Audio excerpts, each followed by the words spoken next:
त्यानंतरची बातमी सिंधुदुर्ग जिल्ह्यातल्या मालवणमधून आहे।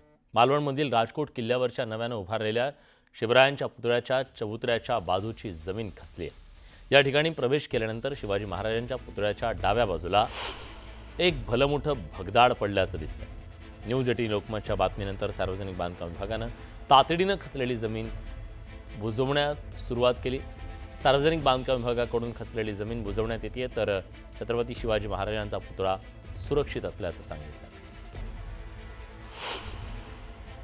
मी आता मालवण राजकोट या ठिकाणी उभा आहे। छत्रपती शिवाजी महाराजांचा जो तलवारधारी 93 फुटी पुतळा उभारण्यात आला आहे आणि या ठिकाणी मी उभा आहे। आपण या दृश्यांमध्ये पाहताय सोशल मीडियावरती व्हायरल झालेला व्हिडिओ। छत्रपती शिवाजी महाराजांच्या चबुतऱ्याच्या बाजूला या ठिकाणी काहीसा भाग जो आहे तो दबला गेला होता आणि त्याची डागडुजी जी आहे ते न्यूज 18 लोकमतने बातमी प्रसारित केल्यानंतर त्याची डागडुजी जी आहे ती तत्काळ करण्यात येत आहे। या ठिकाणी आपण या दृश्यांमध्ये पाहायला गेलात तर सार्वजनिक बांधकाम विभागाचे काही अधिकारी या ठिकाणी उपस्थित आहेत। यासह शिवप्रेमीही या ठिकाणी उपस्थित झालेले पाहायला मिळतात। पोलीस प्रशासनही या ठिकाणी दाखल झालेलं पाहायला मिळतं आणि आपण जर पाहायला गेलात तर न्यूज 18 लोकमतच्या त्या बातमीनंतर जे या ठिकाणचं जे डागडुजीचं काम आहे ते सुरू केलेलं पाहायला मिळतं आहे। कॅमेरा पर्सन अनगासह प्रसाद पाताडे, न्यूज 18 लोकमत, राजकोट, सिंधुदुर्ग।